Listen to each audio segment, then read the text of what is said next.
अगर आपकी गाड़ी करती है मिसिंग तो आपने लगा लेना स्कैनर, और स्कैनर से आपको कैसे पता चलेगा कि गाड़ी मिसिंग कर रही है। करीब है स्कैनर पे आपने आ जाना लिस्ट में, लिस्ट के अंदर जैसे ही आएंगे तो सिलेंडर नंबर 1 2 3 4 इसके आगे 00 नज़र आ रहे हैं।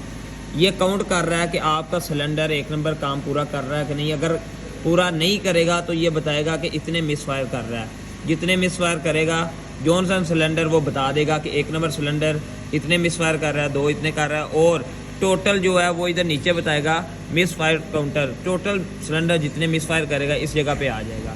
तो इससे आपको पता चल जाएगा कि आपकी गाड़ी का कितने नंबर सिलेंडर काम नहीं कर रहा, और आपकी गाड़ी का कोयल का मसला है, प्लग का या थ्रोटल का, आपको इससे पता चल जाएगा। C Moto Care EFI electrician and car AC